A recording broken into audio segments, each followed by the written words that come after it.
Hello and welcome to season 3, episode 2 of Dualistic Unity. I am you. Will be playing the part of Andrew today.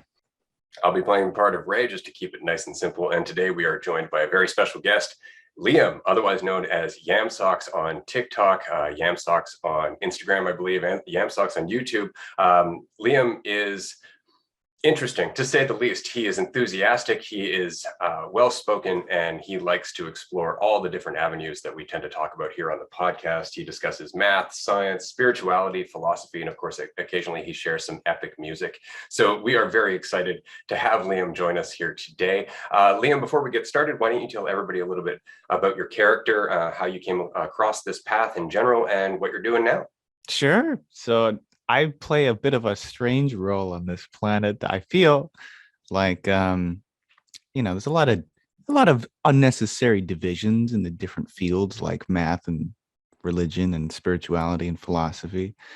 And I've been put on a certain path. It's like all these fields seem like the same field, just looked at from different perspectives. And I want to make that very clear to the world that there is no distinction between psychology or sociology or philosophy and mathematics, etc. It's all the same field. And it's my passion to build the bridges between those things. Yeah. I find that one of not that we have any goals with this podcast necessarily, but building those bridges is one of our favorite things to do, I would say. And it's enjoyable when we have someone on who can recognize that there is no division, and yet we can have discussions with the idea that there is division and recognize the illusion, but that's the fun of it. Exactly. Still have conversations about it with that recognition sort of in the background. So yeah, I'm very excited to be chatting with you today. Great. Absolutely. So out of curiosity, and this is just from 20 years of slogging through it, as it were, and being here, as you've experienced in your own life, I've just been here a little longer. Do you find that in trying to pursue that mission or build that bridge, as it were, that the problem is lack of data, or the problem is just lack of clarity? Oh, we certainly have enough data. That's for sure. I think it would be more accurate to say clarity is the issue, but it's not really an issue because, I don't believe in problems. Everything that happens on this planet, I think, is naturally arising. And if it's naturally arising, then it's allowed to happen. So any perceived divisions between the world is a part of the play, part of the Leela, part of the Maya. And so I'm happy to experience it all. But I think it is a lack of clarity, a lack of understanding. I like the way you put that. Everything kind of serves its own purpose. Everything is the pendulum, as it were. But that includes this conversation, right? Like, there's no problem in being divisive. There's no problem in going down those avenues and causing consequence and all of that. But a natural result is people like us tend to come along and go, did you know this is happening? And the conversation starts to build as a result, right? Like we are a part of that process, even in trying not to see it as a problem. I find that really interesting. Oh, it can get quite meta. The whole universe loves to reference itself. And so we are the universe referencing its problems and referencing the solutions to the problems in which we are both a part of and are living. And so I think that is exciting, and it's all a part of the play. Yeah, that's awesome. Something I've heard you mention a few times is the idea of with beliefs and belief systems that you've sort of come to the recognition that they're all true in a sense. So I'm curious with that, like, I don't know, I kind of want to chat about this and go back and forth maybe a little. Like, when you say all is true, is it in the paradoxical sense that they're true in the sense that they are something within everything? Or do you find a distinction between the truth and that everything just is, but concepts are also the truth because they are something within everything? Or do you find a distinction between the recognition that the truth just is, and then sometimes concepts can be a little bit distorted Do you see like a distinction there, or is it all sort of within the realm of being what is? I like that word distortion a lot. I think that word is used quite frequently in the law of one, which is a nice little avenue to explore. But I'd say yes to all of that, first of all. But um, we can kind of have some things that people say that there's an element of truth, but then we can kind of find another way of saying it, which seems a little bit more accurate to the matter. And so it does kind of feel sometimes, although surely there is an element of truth in all words that have ever been spoken. There's a sort of hierarchy to them. Some are closer to truth than others when you compare one to the other. But I think it's just a real big game of rock, paper, scissors. Like, yes, rock really is better than scissors. Like, no comparison there, or there is a comparison. Like, rock always beats scissors, and scissors always beats paper, and paper always beats rock. Similarly, when you compare two like beliefs, you may find that one is more structured, more fundamental, speaks to your heart more. But as soon as you take two or more into account, you'll start getting feedback loops, and the hierarchy of beliefs eventually runs into circles. And so, as a whole, when you ask what's the best rock paper scissors hand, it's like, well, there isn't. But any two you pick, one will be better than the other. Similarly, any two beliefs you pick, one will be more accurate. But as a whole, what's the most accurate belief? There isn't one. But every being on this planet has beliefs that they have gotten from their own real experience. Thus, any experience that they have has been an authentic reality to them. And so any thoughts on the matter, their beliefs constructed from their experience, must be true to them. So every word ever spoken from anyone's experience ever has been a reality, at least to one person. That was beautifully said. I just wanted to say that quickly because it's absolutely true. It depends on where we are, what the truth looks like.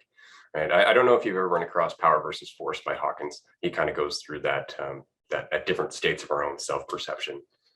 That goes with a certain God view. It goes with a certain worldview. Just as a result of the way we must see the world because of how we see ourselves. And so it makes sense that our truth would change accordingly, right? And to not consider that, unfortunately, causes a lot of problems in conversations as a whole. But on the other hand, you also have to be willing to accept that some people don't want to leave where they've become comfortable. Like they've just attached themselves to that worldview. And that, I think, is the only not problem, but sticking point. It's where we tend to get stuck, right? It's like, but this is where I feel secure. Mm-hmm. This is what I know. And so I think it's even more important to have people like you out there just kind of poking holes in the idea of knowing as a whole, right? Because I think that is the only real issue that our culture tends to get stuck on, is this idea of knowing that once we've had a thought, once we've experienced something and turned that into a thought or a belief, that's it, we're done. Put a bow on it, wrap it up, right? We can just move on now. Whereas it's the unpacking of it over and over and over again, the action or the being, that state of mind that is unpacking, that is the truth, or at least that allows us to express or embody or recognize the truth. Mm-hmm. Well said. Yes, as soon as we put it into a mental object, we identify it with, and we start living in our constructed reality. Because it's not only that you live in a house and this house is your comfort zone. You have the mental object of the house in your mind and your past memories that tie yourself to it.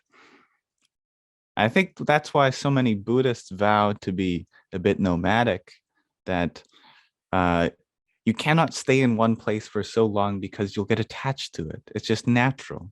You'll start forming memories, and these memories are very moving. Memories are one of the most moving forces on the planet.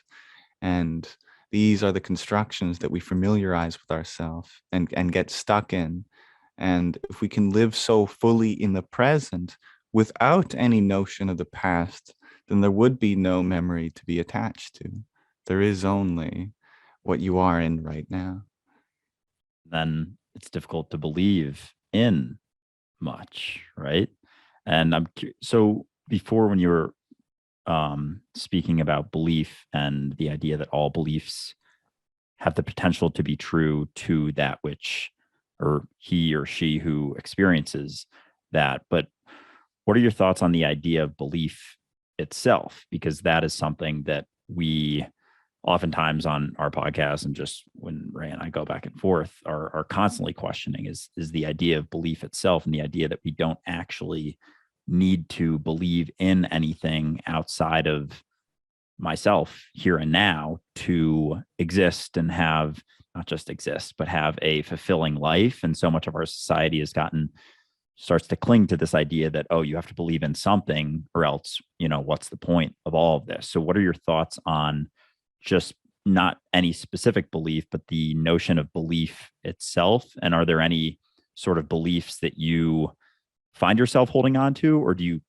tend to question anything you gravitate towards and begin clinging to? The more I think about belief, the more I realize I have no idea what it means. Like, it's such a confounding topic.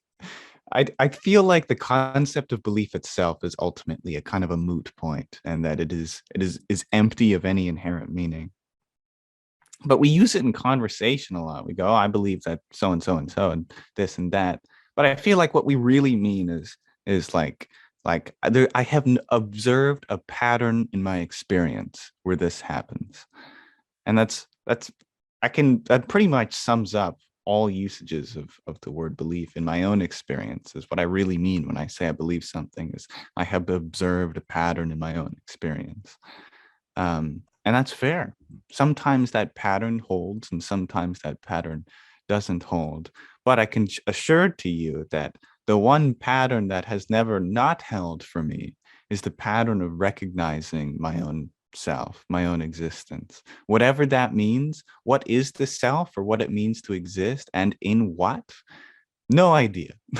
But there is some essence of self here to experience. And that is a pattern that surely has never broke. That was well said. I really like that. I think for myself that belief tends to be synonymous with assume, right? I believe, I assume. They tend to go hand in hand. It might be on observation, but it's still me settling on an endpoint. This is what I think is, as opposed to me going, maybe, kind of, could be, right? Which makes conversations very, very difficult. I definitely understand that for sure. I liked what you were saying earlier regarding a conscious environment. Or at least that's the phrase that I use, because it's never just the house you live in. It's your thoughts about the house. It's your thoughts about yourself in the house. It's everything to do with the environment as a whole, because as we've said on our own merch, your awareness of the universe is the universe that you're aware of, right? It's always you, regardless of how you want to look at it. So I really enjoyed the way that you put that. And when you were talking about this cycle, this pattern of recognizing yourself, that's a hell of a cycle. Like that is what's driven me for years, because I went through half my life having very few of those recognitions, and admittedly, lots of reasons to say I never could, because I just had one of those lives that was dark for a good portion of it. But then as I recognized, oh, there's something underneath all of these thoughts about who I am, right? That became the cycle, almost like a half-life. Like every time I'd go through that recognition, it would get a little easier to get to that recognition. Now it seems it's not even about that recognition anymore, because there's nothing else. Now, for the most part, what it seems is just not thinking about myself, not recognizing myself. It's when I'm lost in myself that recognition has to come around. When I'm lost in the idea or the belief or the assumption of myself, that I find I have to go through that cycle to come back to that moment of aha, right? But as long as I'm not doing that, I'm pretty much constantly in a moment of clarity, not an aha moment, but an unrolling aha moment that's just constant without ever having like that note of surprise, right? It's just, you're just there. It reminds me of the did you ever play the game where when you remember it, you lose the game? No. So this is quite an old game. It's this, like, it's barely a game, but it's kind of the social thing you do where everyone agrees to play this game, and the whole point of the game is to forget that you're playing.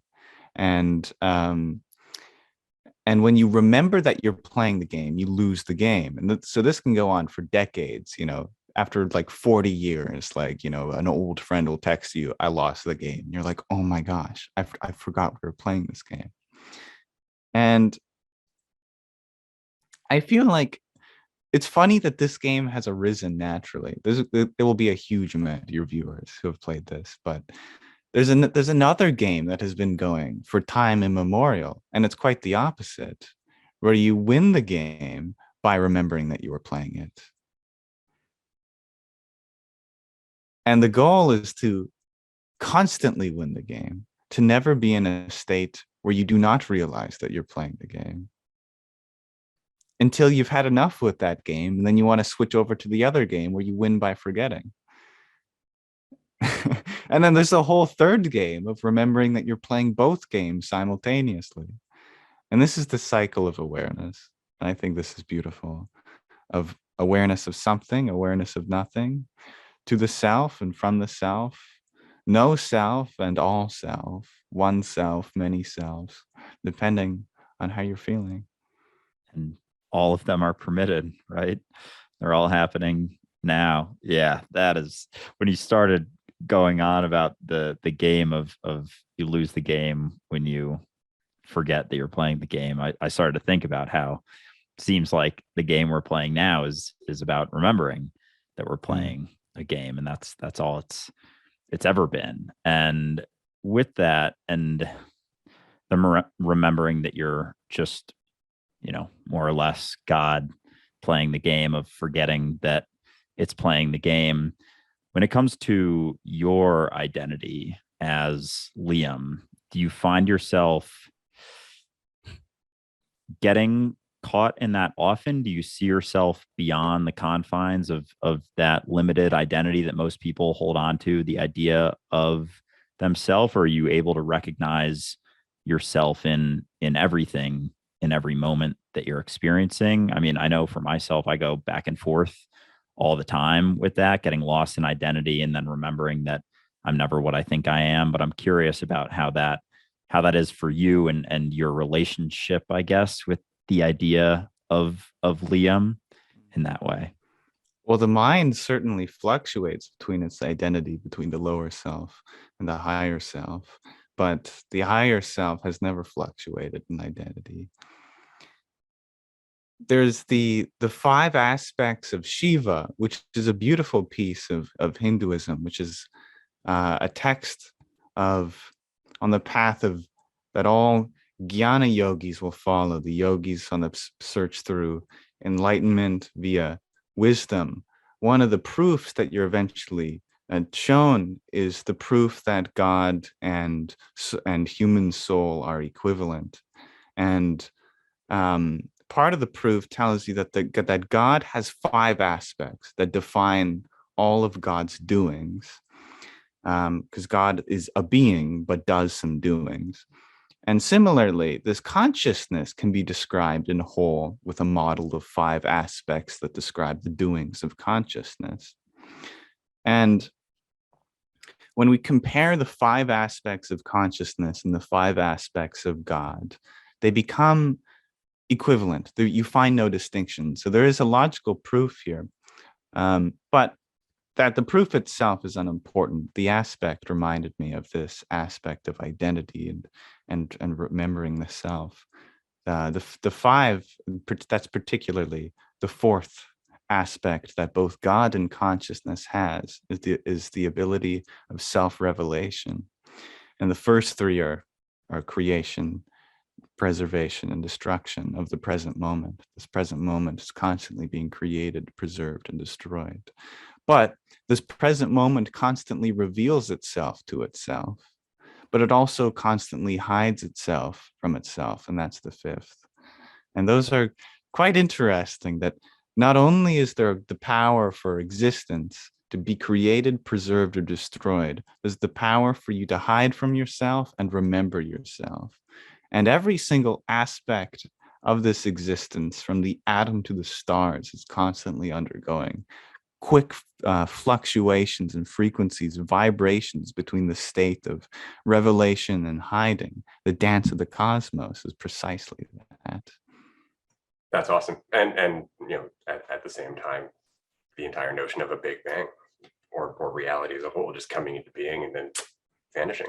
Exactly. Right? Like it's all the same goddamn cycle. Like that's really it. But it's funny because we can have these conversations and they're useful to us and to people who are also having these conversations with themselves. I mean, that is definitely the bridge that I found to be the most stable, is when people are already on this journey, as opposed to you trying to talk to them about this journey while they're not on it and they're only thinking about, oh, that'd be a nice journey. Oh, you look like you're having fun. And it's like it's like you're speaking a different language, using the same words, but they have a completely different meaning.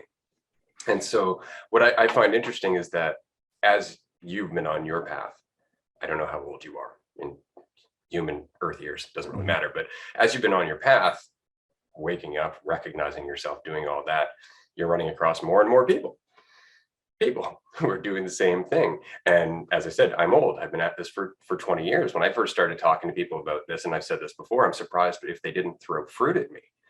Like it wasn't well received. This was right after 9/11. This was not a conversation about being one that was welcome at most neighborhood pubs, right? So over the years, what I've found is that it's less about the conversation, though those are fun for me.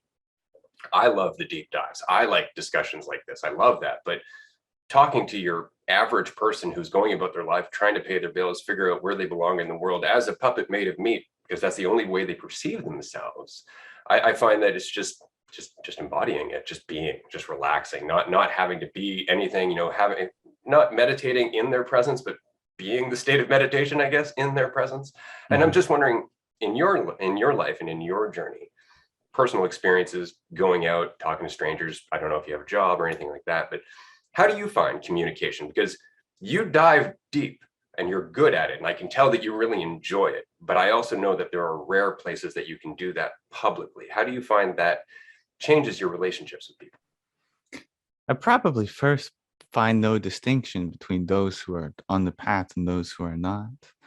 I think the greatest leveling plane when it comes to all beings being on the same path is a quote I heard from Paramahansa Yogananda when he was speaking to some sage who said, if the spiritual aspirant is measured by the renunciation, then the greatest spiritual aspirant is he who has renounced spirituality, i.e., ordinary people. They've renounced the greatest thing, right? He who has renounced God. The atheist is the greatest renunciant because they've renounced the infinite in place of something finite. There's still the ability to identify there, right? Like there's still with atheism, especially, there's still this idea that I'm an atheist, right? So I haven't renounced that. I'm still, and Andrew and I have talked about this before, that while that's super true, the one common religion amongst all of us is this idea that our identity is the truth, right? I mean, if there's a common God, it's the ego. That's good. That's nice. I like that. Certainly, it would seem that not many of the average Joes would prefer to go on such a deep dive when it comes to anything. But you do not need to go deep to find the truth, because the truth is just as shallow as it is deep. Because there are two types of thinkers in the world: those who are vertical and will always strive to go deeper into a conversation, or equivalently abstractify and generalize higher. Then there are the lateral thinkers who prefer never to stray into the depths too much of a topic, but switch from topic to topic. And this is actually one of the models they use in diagnosing certain psychological disorders. If you're way too much of a vertical thinker, then you're usually on the autistic spectrum. It's like, I only want to think about trains, and how deep does the train rabbit hole go? I want to know all the engine parts and every part of the caboose and whatnot. Similarly, too much of a lateral thinker is someone who bridges gaps between different fields on such a level that there shouldn't be connections, and you start connecting fields that are unnecessary. And at that point, that's usually on the schizoaffective spectrum. when you start connecting everything and everything. You see someone look at you strange, and suddenly the connection between that and the CIA is made. It's like the CIA are after me or something like that. And usually you'll find that there is a bit of both lateral thinking and vertical thinking that is expanded upon in the spiritual path, where one makes it so that connections are being made between things, but you're also going deeper. And so it's kind of like whatever type of thinker you were before, you are shown the other, and you are expanded so that you become a planar thinker, someone who can traverse both depth and the shallowness and the broad and width of it all. And so whenever I see someone who is too much a lateral thinker or too much a vertical thinker, I show them the opposite, to kind of expand that column or increase the depth of their waters. And it doesn't even matter the topic. It doesn't even matter the topic. That's awesome. And I'm truly looking forward to just sitting down and having a coffee with you at some point. I don't know if our listeners are aware of this actually, but Lyam and I actually exist in the same geographic location. He lives about an hour's drive away from me on the south end of Vancouver Island. And so I fully intend to go down there and visit him at some point, just to get a little bit of this face to face for sure. I just wanted to let Wonderful. Andrew weigh in on that quickly, but I wanted to say quickly that I appreciate you being here today, because in my own journey, I started out deep diving. Once I woke up, that was it. It was all about how deep can I get out of this, because I was in hell all the time. So the only way out was through. Mm-hmm. And then I came to Vancouver Island. I lived in the bush out towards Tofino for 8 months. I lived in a shack with my wife. We just lived off the land. Oh yeah. And then I came back into the world, and I ran across somebody a little while later who said, there's a such thing as being heavenly minded, but no earthly good. Ooh. And it hit. I was like, oh, I don't like that. I should look at that, because I don't like that. And it was very much that. It was that I wasn't looking at the generalities. I wasn't looking at how this applies to everyday conversations, how this is just as applicable to a residential painter as it is to a mathematician, right? It's just as applicable sitting in a park as it is sitting in front of a computer working on a theory, right? But it's in embodying it. It's not just about talking about it, right? It's in how you relax as a person. And I'd say that it was at that point that my progress really started to pick up, because progress towards nowhere, obviously. Of course. Right? But it was just because all of a sudden I realized that I was still trying to get somewhere. There was still effort involved instead of just allowing myself to be what I already was. And I was trying to make it metaphysical. I was trying to make it special. And admittedly, that is where a lot of my reactions to self-entitled spiritual gurus tend to come from. Is because as soon as you put yourself up there, it's like, okay, there's a reason you're up there. There's a reason that you like that. And it was one of the hardest lessons for me to learn. So it's super inspiring talking to you and talking to Andrew, just to see that you're both at that point far, far earlier than I ever was. So we're in good shape. The intellect always wants there to be a certain sacred prophecy, a certain special archetypal destiny that has always been this great organization, infinitely intricate, something so specific only a god could construct, something like that. But the problem with something like that is when you have such a specific intellectual concept about truth, then it cannot be universal.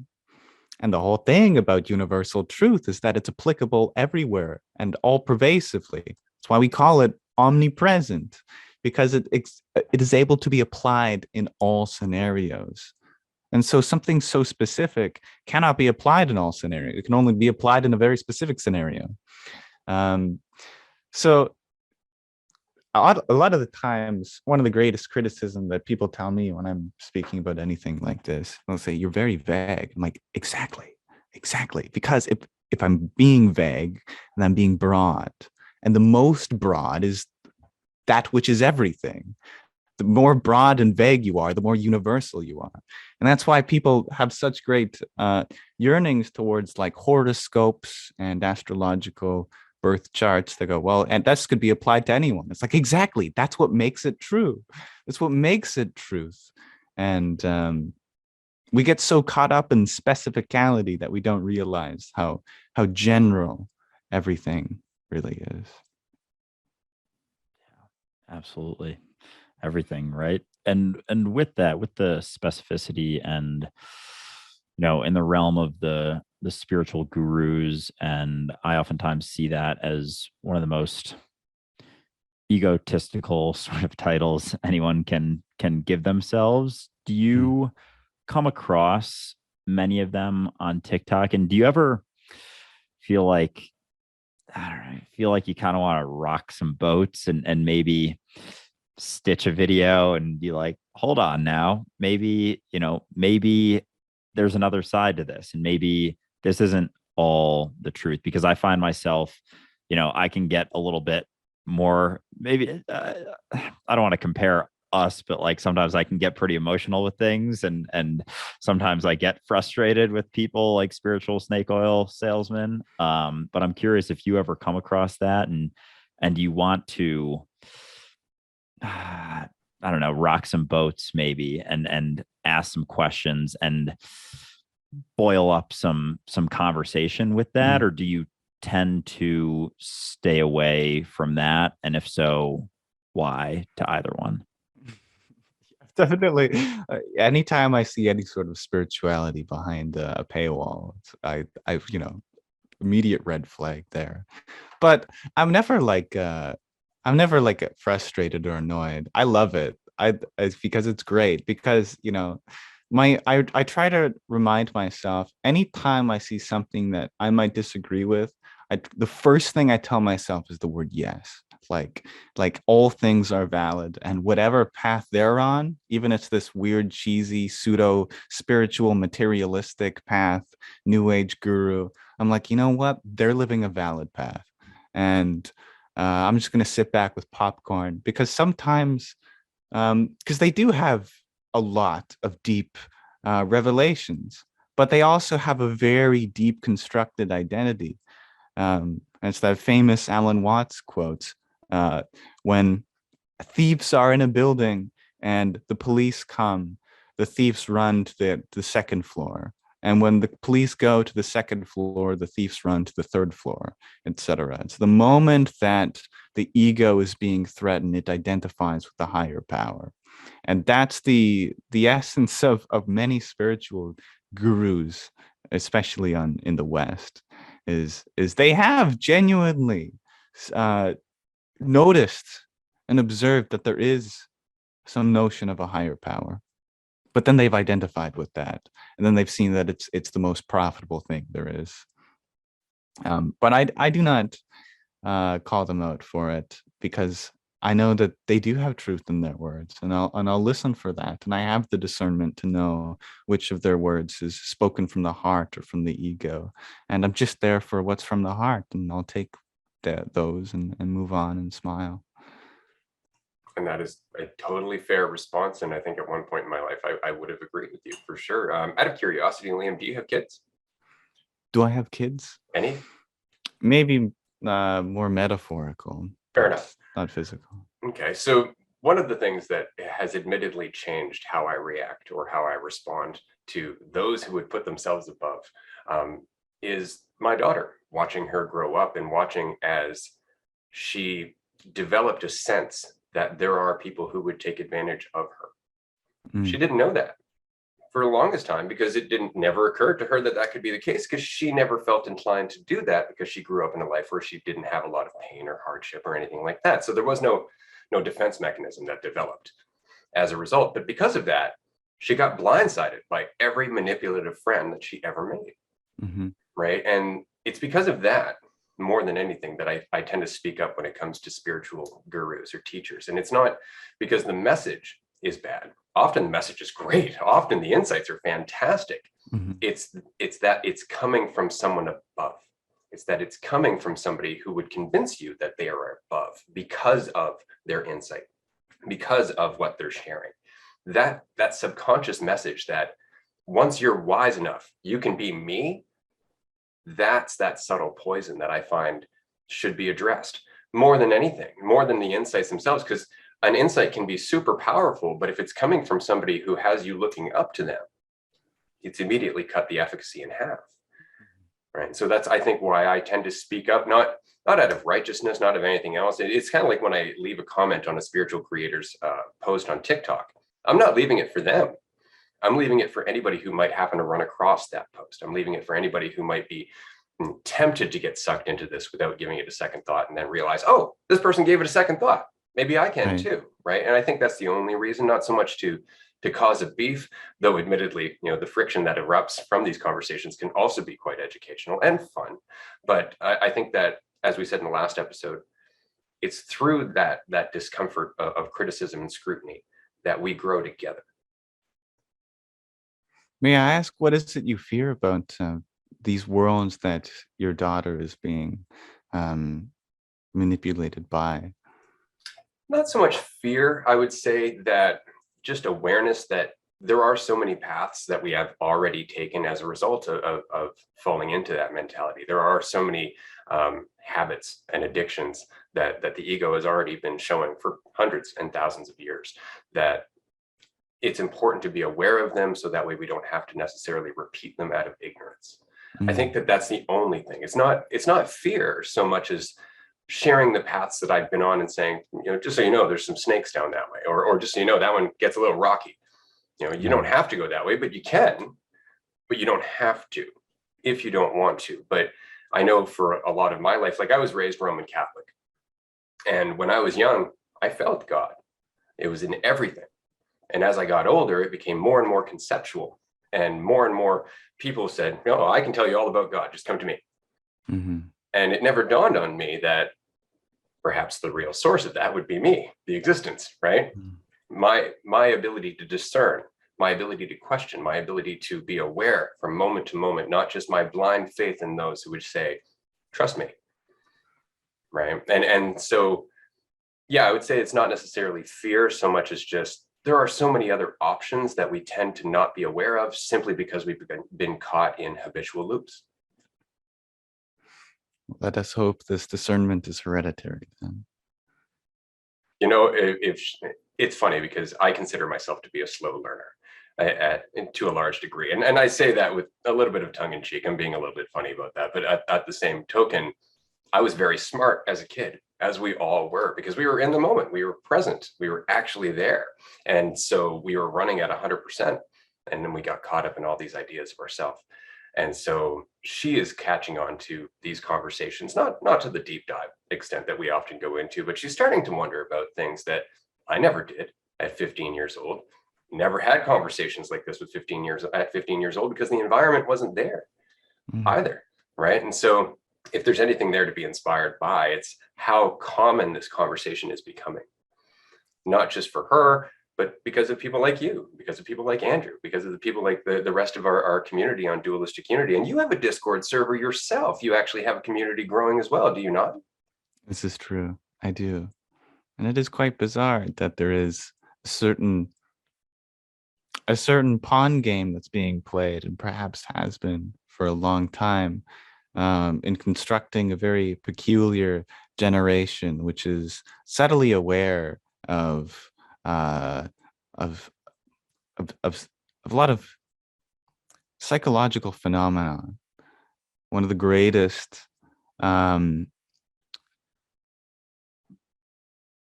it's very peculiar. It's always time-old saying that every generation is smarter than the last, but the last is smart, or is more wise than the beginning, because you convert intelligence into wisdom. And it's the question, do you want a young doctor or an old doctor? Well, the young doctor's got all the new medical terminology and stuff, but the old doctor's got the experience. They've converted intelligence into wisdom. But something very peculiar is happening. People around my age and younger, is that there's this strange archetypal parental child role that's being swapped. And so many of people my age and younger are becoming the therapists for their parents, which is very strange. Never before has that ever happened. It's almost as if that the baby boomers and Gen Xers, somewhere in between there, the children they raised, they were never good enough parents for. And so this strange sort of synesthesia between parent-child relationship, this new generation of children, is becoming fulfilling the archetypal role of certain parenting that the last two generations ago couldn't perform for our parents. And certain aspects are, so of course, like, the child's not going to go out and get a job, although some people are with TikTok. But not often, or not for many, many years, could you speak about meditation and even the concept of anything like a chakra or a singing bowl or a mantra or deconstructing religion with such level of authenticity with child. You could not have had that except for maybe rural India. Not here ever, not ever in the West. So this is a peculiar change occurring, and it should be observed.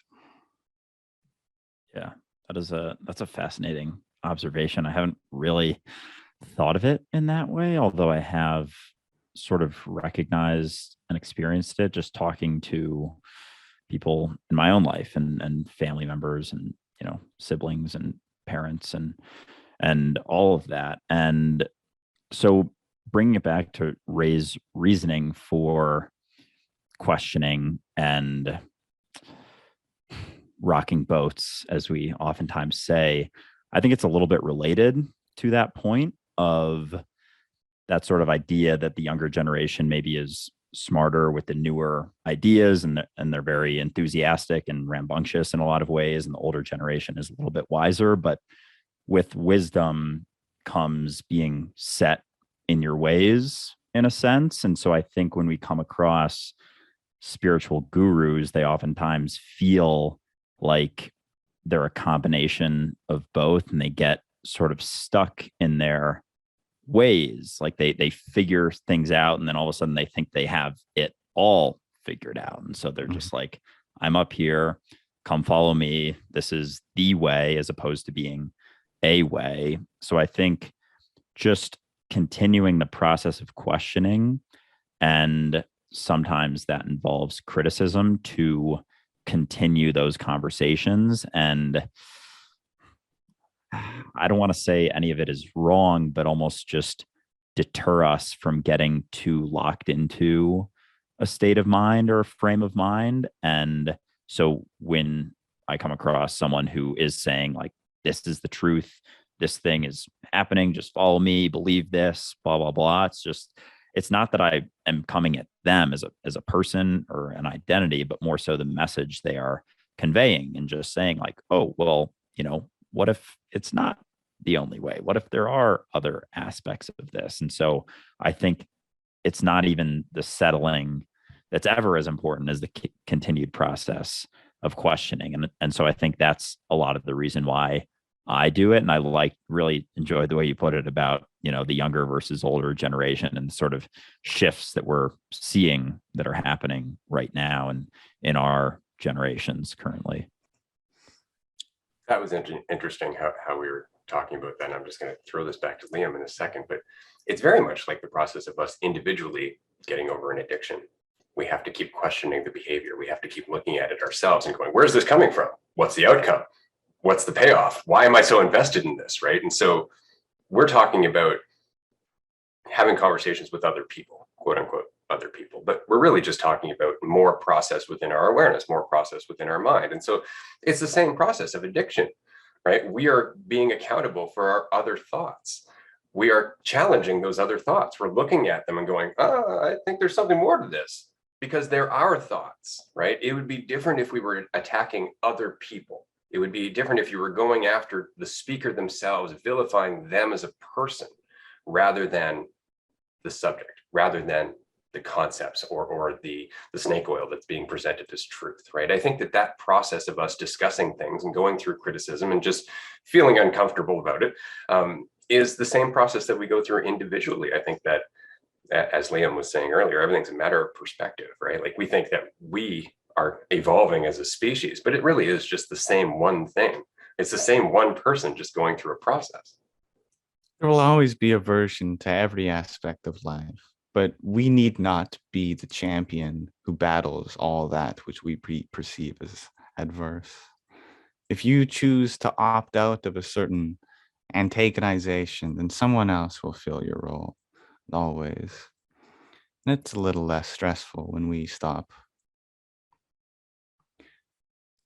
I've always said that you can denote 3 stages of life: childhood, teenagerhood, and adulthood. And I describe them as follows. You are a child for as long as you do not question. And you are a teenager for as long as you question.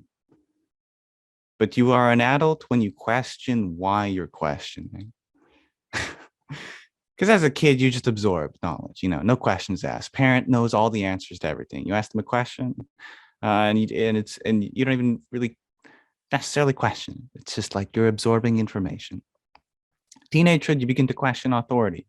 You go, okay, who says this teacher gets to tell me how it is, or even my own parents? And you start to realize they're human too, and they're not perfect. But at some point, and actually a lot of people never get to this point in their life, but they never question why they're questioning. Why is it that I question authority? Why is it that I question why my parent says this, or why my teacher said this, or why am I so adverse to what the government does? And it's important to think about. and at that point, I claim you are an adult. When you can question why you're questioning, then you have grown to a level where it's no longer about an aversion to an authority. It's about acceptance to whatever place and path that you're put on. And if you are put in a position where there is discipline and you are questioning that, then it was never a matter of if not the discipliner was authentic. It was a matter of whether or not you could submit yourself to the wills of the universe. And I think that is an important stepping stone in our journey. And it's a tough point. What are your thoughts on Zen, out of curiosity? Zen is beautiful. Zen takes an insane amount of discipline, of course, because no other position in life do you just sit down and stare at a wall. That's their whole meditation. Nothing that grasps the intellect. They don't put the carrot on a string in front of it. They don't tell you like, yes, meditate on the chakras. Here are the 112 different pathways to salvation, etc. Zen goes, none of that. Just sit. No enlightenment, no such thing. Just sit. There's no point. It's for nothing. There is no point in sitting, but I want you to sit. Do it for nothing. And that's beautiful. I felt the same way. Absolutely. I was sharing Andrew in season 1. One of my favorite Zen stories is a student sitting in a classroom. His instructor's at the front. He just stands up, takes his fan, folds it up, smacks the table, and walks out.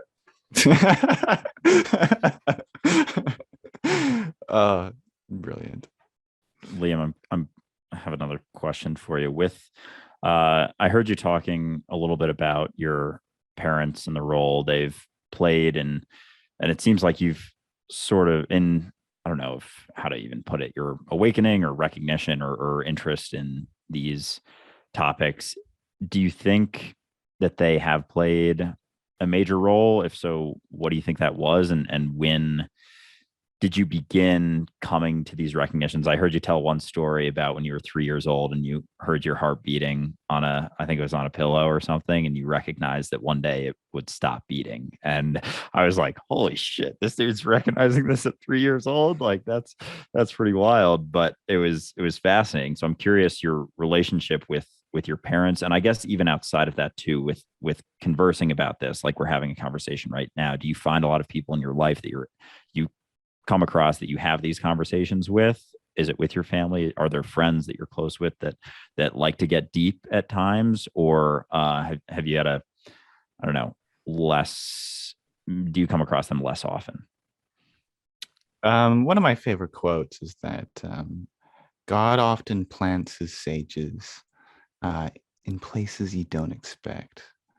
And the main message of that in the books that I read wasn't necessarily because oh well, it's weird to find someone here, but the message of that quote was that people who are divinely situated or spiritual aspirants tend to be like pretty evenly spread out across the globe.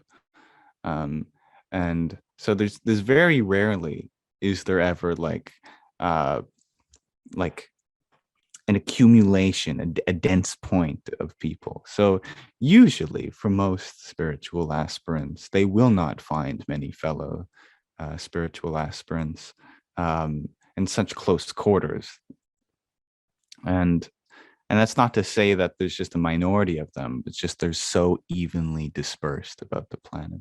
So in my day-to-day life, I do not have many that I can speak on such matters and, have them follow. But I still try it anyway, just for the hell of it. There's a certain sort of pseudo-masochism involved where if you are talking about anything, say baseball, and you just interject with like something, some strange koan about a rotating ball and wind, and they're like, haha, it kind of throws a little bit of your friendship at risk. It's like this guy's weird, man. Like he's just like, I'm planting seeds. It's what I'm doing, and I love doing that, even if at risk of losing that friendship. And that's the masochism involved. Is I do not mind what they think. I am happy to just do little comments here and there.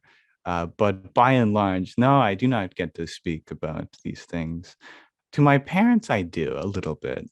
I kind of force them to. Sometimes they come out. Sometimes they begin to start a question on it.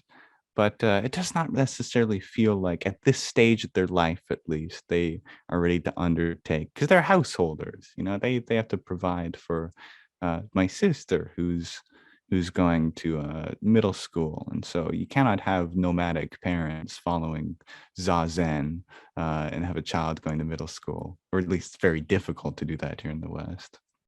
And so because of that, they cannot take upon the role of such a seeker at this time in my life. That is totally fair. I have a question for you, because as you're talking about your relationship with friends and of course just throwing things in there, tossing seeds because it's fun, because you can, without necessarily worrying about whether or not that friend's going to be there tomorrow or whether or not they're going to approve. That's basically the template for my life. So I just wanted to ask you, do you think that willingness to not attach to friends, to let them go, to just be yourself regardless, stems from the fact that you do see yourself as the whole? Do you think that it's not necessarily even about them so much as about you? I've always kind of been my own best friend.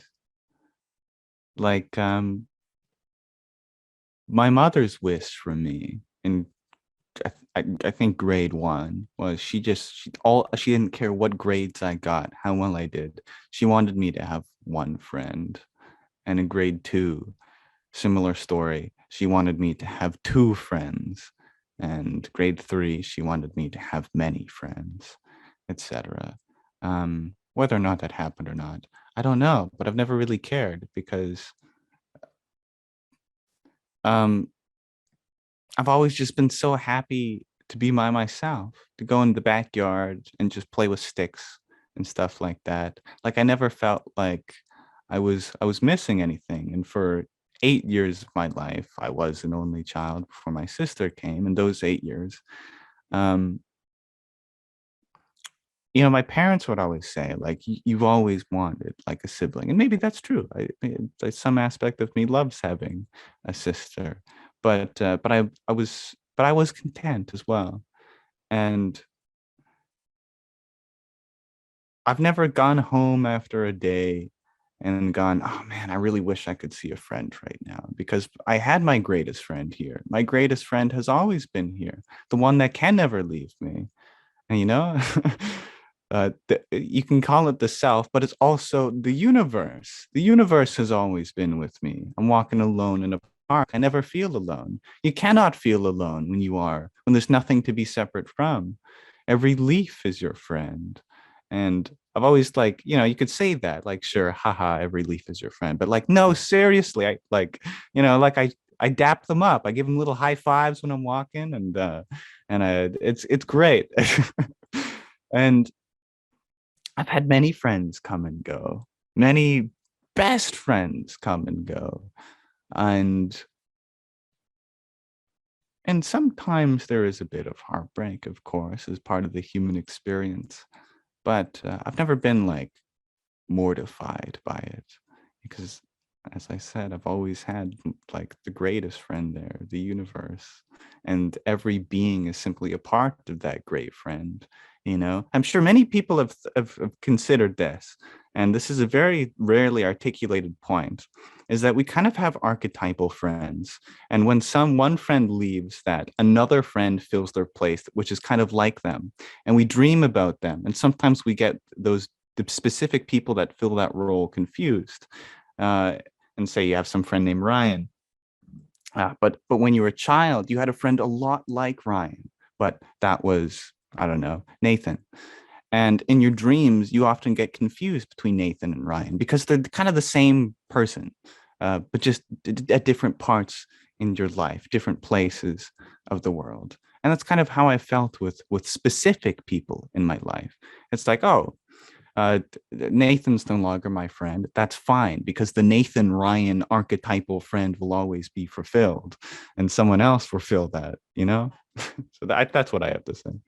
That's fantastic. I'm going to pass this back to Andrew here quickly. I just wanted to say that view is actually why I view death the way that I do, right? Like, when we lose somebody, we're not losing that person. We're losing the expression of that person. We're losing that embodiment of that person. But the person that was there is the person that's everywhere, right? Like, we're not losing them. It's just that perception that they were that specific character, right? So I just really appreciated how you put that. It definitely helps. And I know for myself, having a decade of like deep, dark depression, that was the insight that changed my whole life. That, yeah, I was alone in that I was one, in that it was unity, right? It's not loneliness at that point. It changes tone entirely. And so I'll pass this back to Andrew now. Beautiful. Yeah, I was going to say the idea of loneliness, because I'll get asked about that in, comments or DMs, and say like, I feel so lonely. Like, how do you get over it? And it's like, well, there's a lot of depth to that, and you can go pretty deep, because the idea of loneliness is a very, very identity-based feeling. It's because you feel like you are this that is separate from everything. So as you let go of that idea of yourself as something separate, as something that isn't God, as something that isn't existence itself, or just the earth wandering around, as you are able to let go of that, there isn't the feeling of loneliness, almost doesn't even apply anymore. And I found that, because I do have different groupings of friends from, wherever in different parts of my life.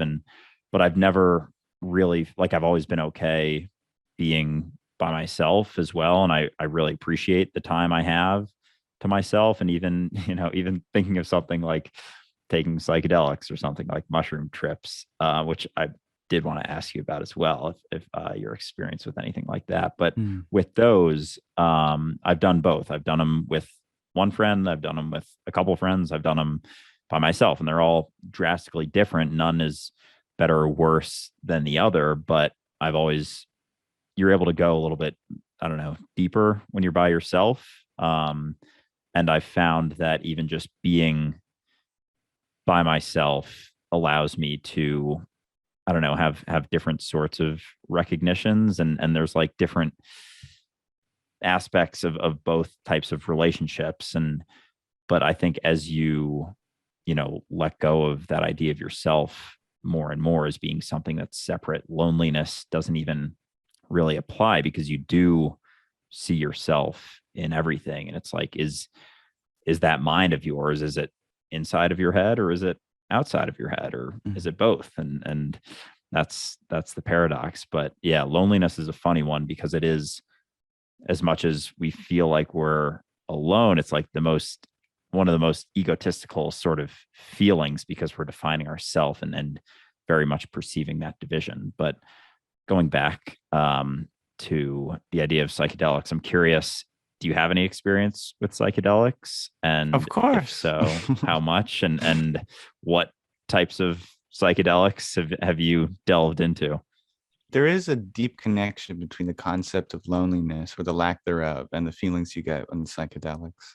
Like, that aspect of blending into the couch. You are the couch, you are the room, or whatever situation you're in. Your mind sort of melts into it on say shrooms, which I've experienced, or less so acid, as it's a more of a sensory experience than a headspace. I feel like the sort of state of minds that can be achieved in psychedelics can be appreciated while sober too. Like, and running back to that concept of loneliness, we tend to only identify with the fact that we're alone if we believe that there's something separate. And we tend to only think that what is separate is that in which our awareness does not contain. Like, for example, I have no sense of feeling in my desk in front of me. I have no awareness pervading my desk. Thus, I am not desk. But the more you start to think about, okay, where does the awareness stop? Where does the body stop? Where does my sensation stop? And this is the kind of boundaries that are broken on psychedelics.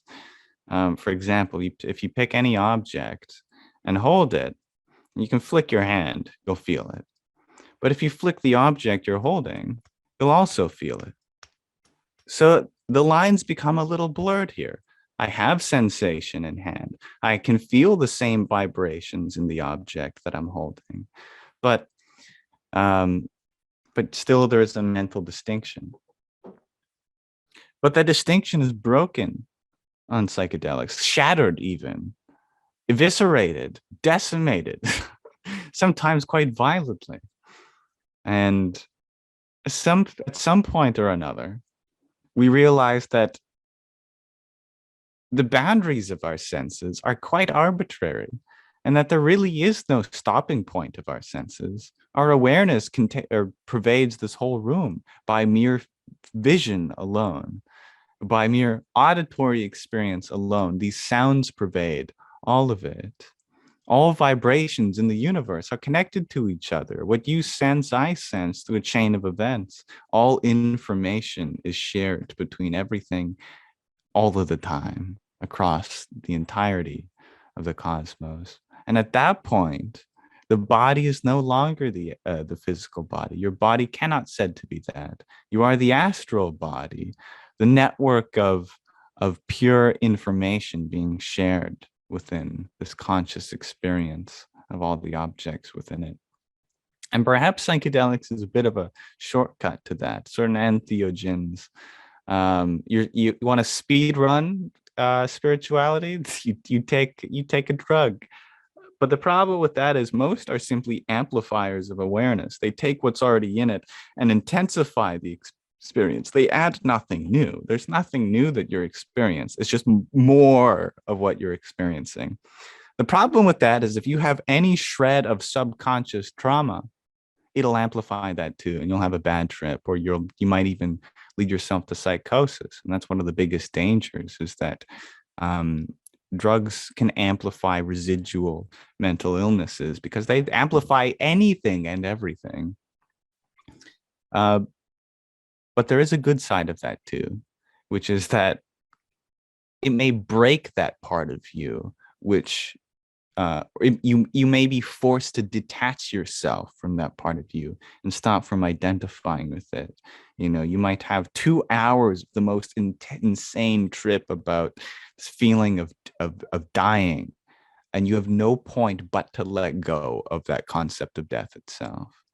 And at that point, it becomes useful. But if you don't get to that point, then we call it psychosis. If you're stuck in that loop. Yeah.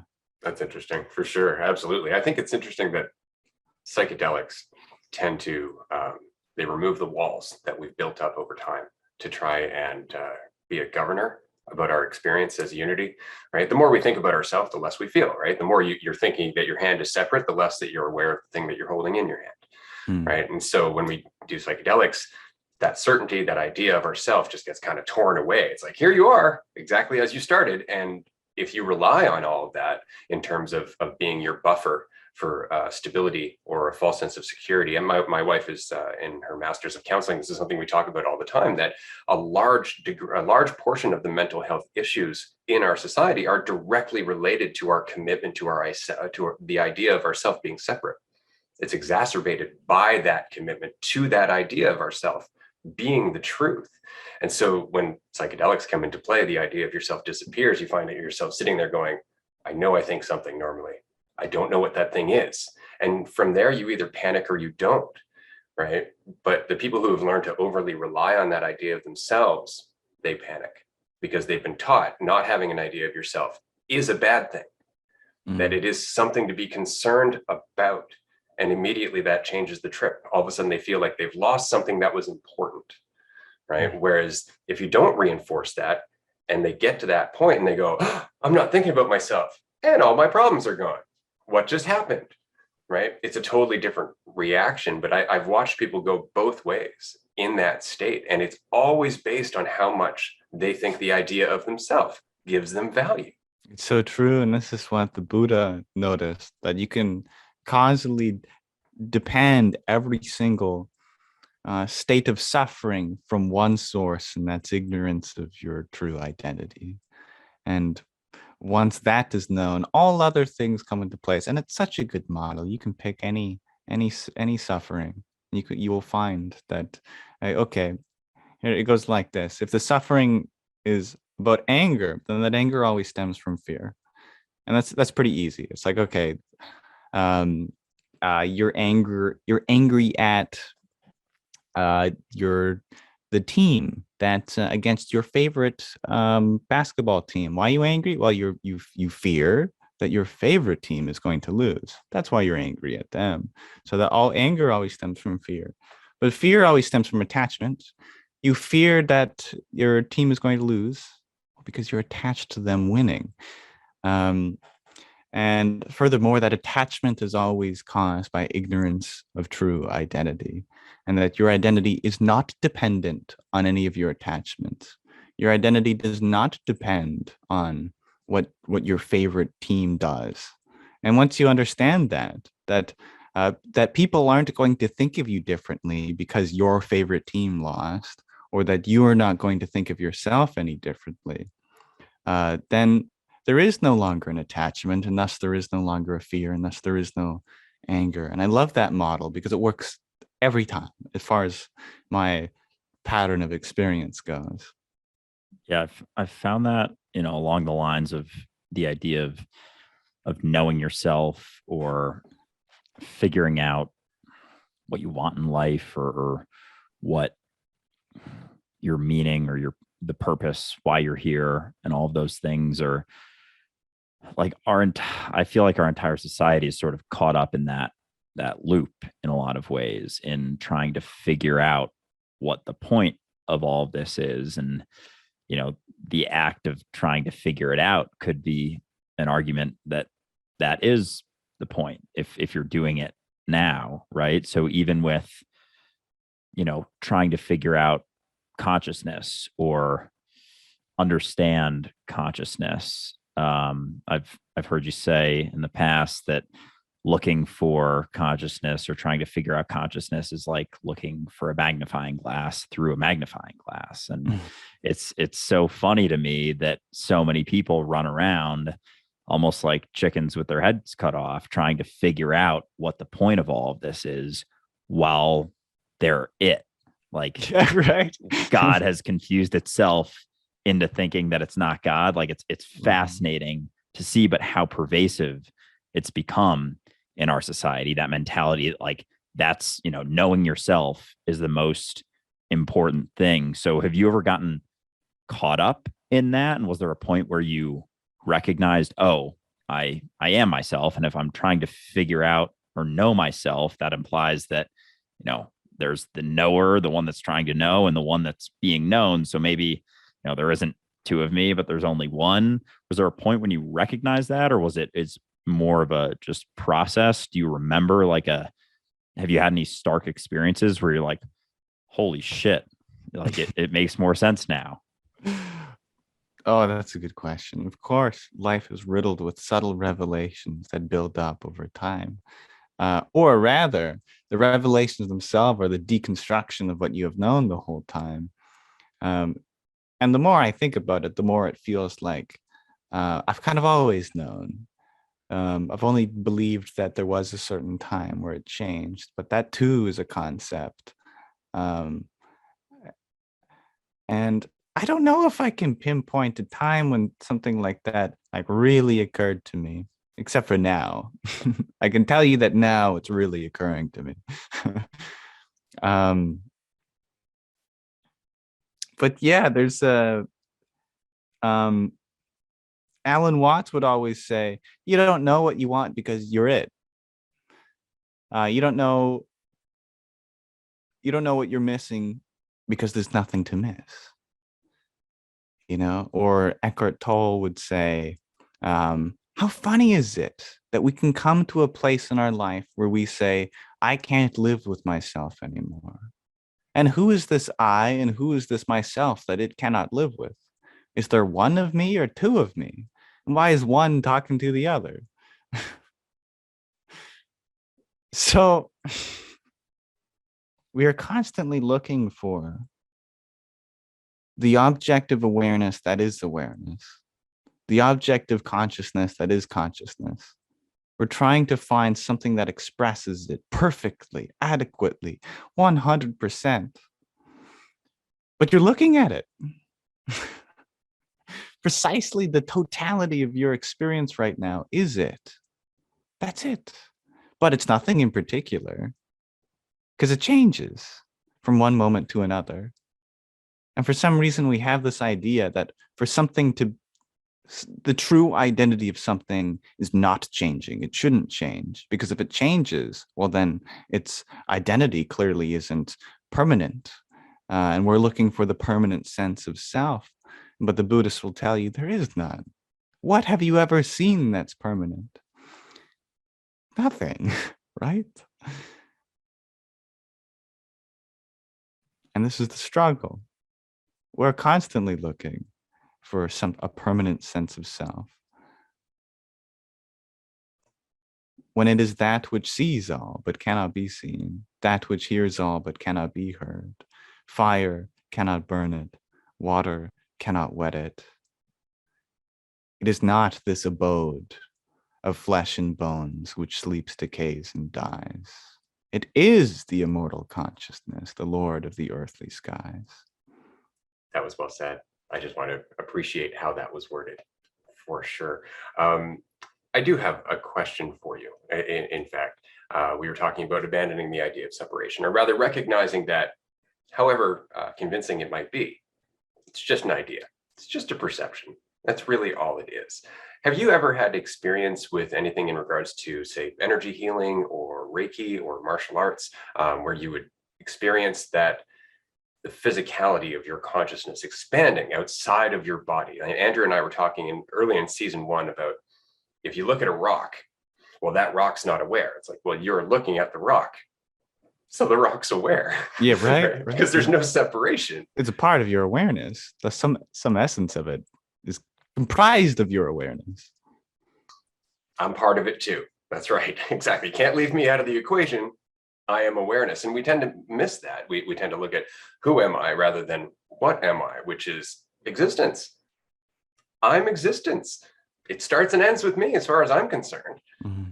Right? Like that's the whole point. And that's the most honest thing that we can say. And oddly enough, somebody who defines himself would go, that's egotistical.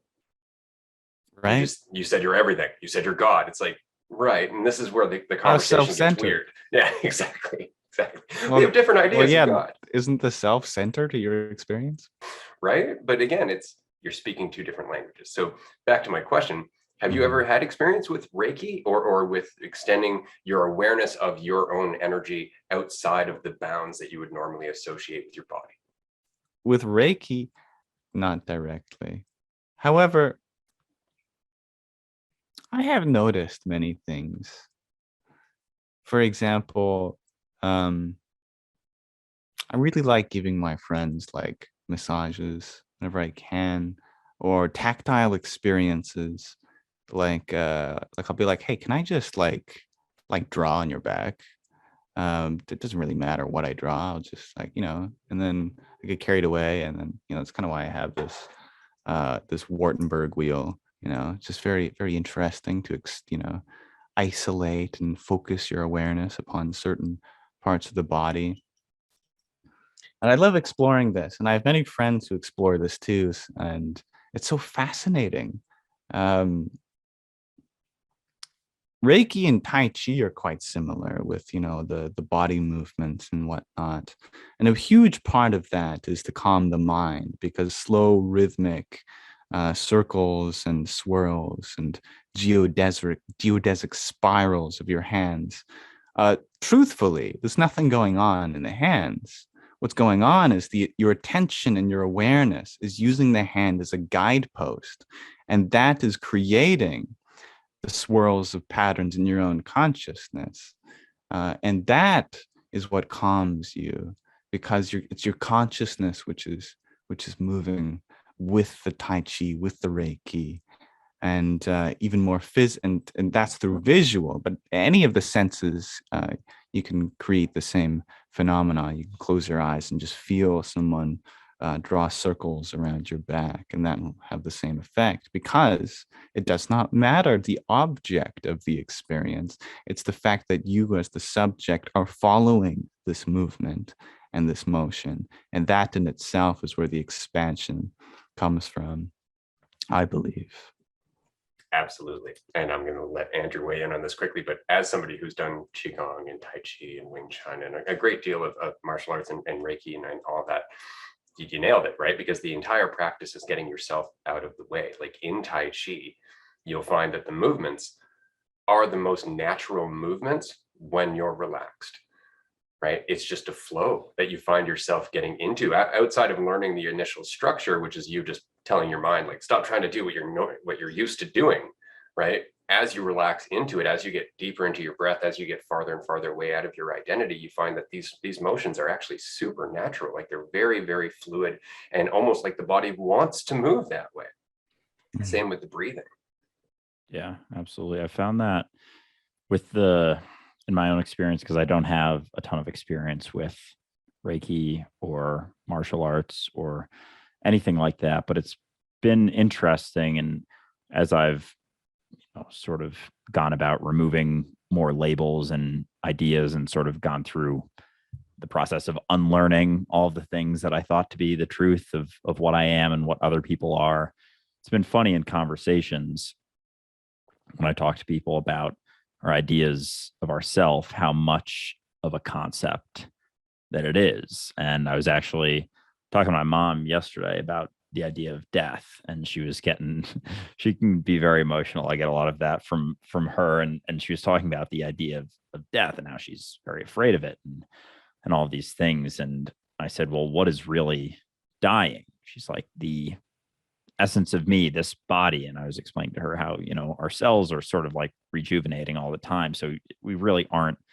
our bodies so much. And it's more so the idea. And it's only because you define yourself as what you think you are. And it's fascinating how much of those fears, if not all of our fears, are rooted in how we define ourselves, with which isn't actually a physical thing at all. It's very much a conceptual idea that we get caught up in. And so as you're able to let go of the idea of yourself, there isn't as much stress or tension or fixation on those fears, because it almost doesn't even rationally make any sense anymore unless you're defining yourself as something that's limited. And with the energy side of it, even like I think it's been proven that our sort of like energy expands out beyond the limitations of our skin as well. And it's just fascinating how much of our limitations of what we experience are based on the concept that we identify with. And all of our fears and worries almost go along with that. So as we're able to practice sort of these energy related practices, it's like when you can feel sort of outside of the body or recognize that you are not confined to this body, it can strip away a lot of the conceptual fear and worry as well. And Liam, in your experience, have you found that to be the case? Like when it comes to something like fear and worry, as you have, recognized more and more or come closer to the recognition of the truth, whatever that may be, have you found that there has been less fear and worry in your day-to-day life? What's interesting is when we tell ourselves we're not the mind or the body, we're lying. When we tell ourselves, I'm not the mind, it's the mind telling itself I'm not the mind, but for the one who's listening. And the mind has this conception that it has this idea of some sense of self. And it's true. That's true. The mind does have a sense of self. The mind is the mind. So when we have a discussion with people who are not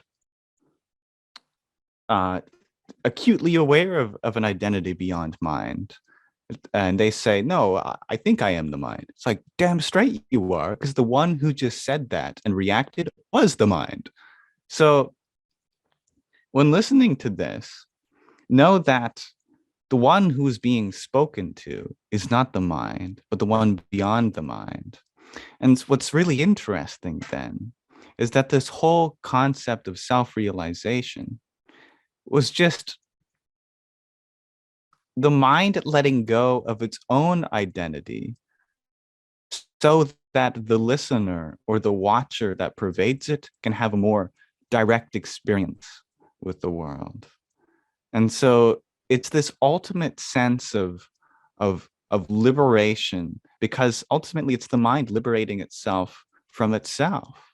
Because when you tell yourself you're not the mind is lying to itself, but it's lying to itself so that the listener cannot identify, because the listener, the watcher, this awareness blindly loves everything in its experience, everything. It gives power, creation, preservation, destruction to everything within its experience, including the mind.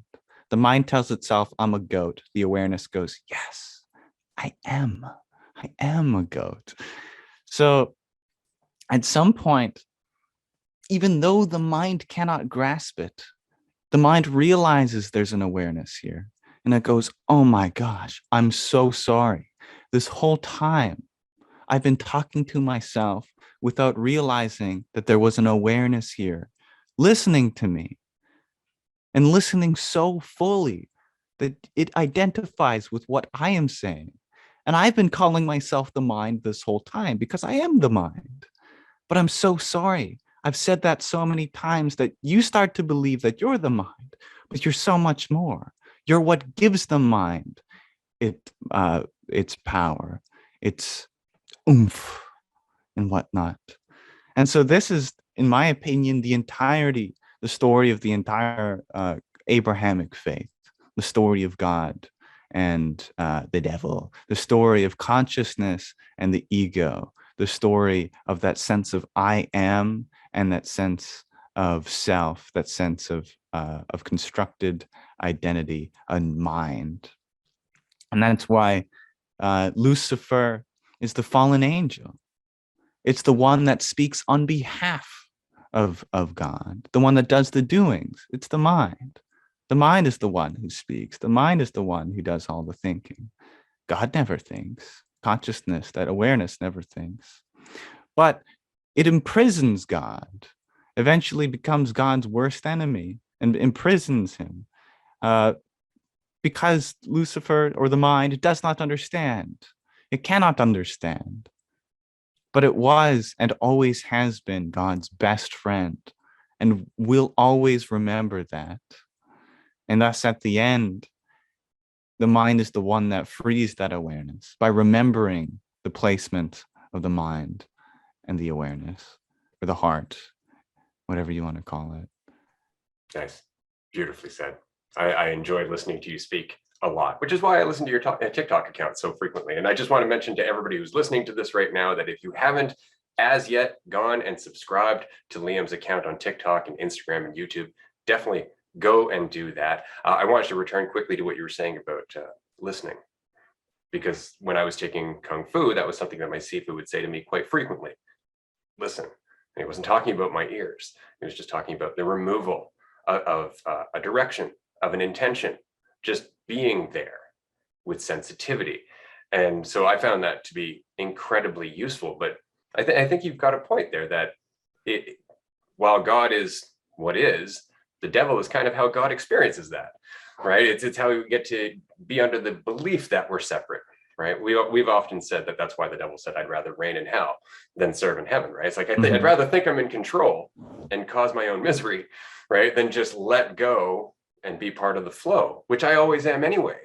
It's just my perception of it, right? So on that note, we're going to have to come up to the end of this episode here very shortly. I just want to thank you and everybody who's joined us for this episode for joining us today. Liam, I know that you mentioned that there aren't a lot of people that you talk to about this deep dive stuff outside of your social media and, of course, your endeavors online. I would just like to take this opportunity right now to welcome you to the Dualistic Unity community. We've had a number of people say, when are you going to have them online? And so we're glad that you were finally able to join us. I'm going to try and convince you to possibly come to some of our free group Zoom chats over the next several months. And perhaps I'm going to try and convince you to come and join us in November for our Dualistic Unity retreat, because I know you're on the island with me. So it'd be pretty easy for you to do. But we'll talk about that in the future. Sure. Before I go any further here, I Thank you. just want to give you an opportunity to tell everybody where they can reach you, what projects you're currently working on, and if there's anything else you'd like to share. Above all, I would like people to go to a forest or a river or a beach and just, all of this absorption of so-called knowledge, theory really must be paired with practice, and that practice is so important because then you actualize it. And I think most people who are podcast listeners, you need not look for me. Just go and explore a forest. Go and just breathe. That's your only responsibility. But if you must brush up on theory, then you can find me on TikTok at YamSox, YAMSOX, and my website is also yamsox.ca. Excellently said. And of course, you're absolutely right. They should go out to the forest or down by the beach or just take a walk. But of course, regardless of what you're doing, you are still participating in nature, even if you're listening to Liam, because as we've discussed, he is a tree and he is the ocean. And so regardless, you're doing yourself a solid just by being I'm also you. Steve Buscemi. Yeah. See? And who doesn't want to be Steve Buscemi? Let's be honest. So Andrew, is there anything you'd like to wrap up here with the episode? Just a big thank you to Liam. Really enjoyed this conversation. Honestly, I love your content, and I'm very grateful to have had you on here and your ability to, converse with us and just take our questions and respond with very eloquent and articulate pieces that could probably be put into poems or something. But I'm honored to be here. It's such a lovely podcast. Thank you, guys. Thank you. We appreciate that. And yeah, thank you very much. And I look forward to keeping in touch in the future. Of course. And on that note, I'm just going to share quickly the insight that I wrote down as we were discussing, that the only way to accurately express the vastness of reality is reality itself. And so I wanted to thank both of you for being here and expressing what reality is, and the listener for listening, being reality and helping us come together. It's very much appreciated. And of course, we will see you next week for episode 3. And if you can join us on the group chats this Wednesday and next Wednesday, we'd love to see you there. Thanks so much. Bye, everyone.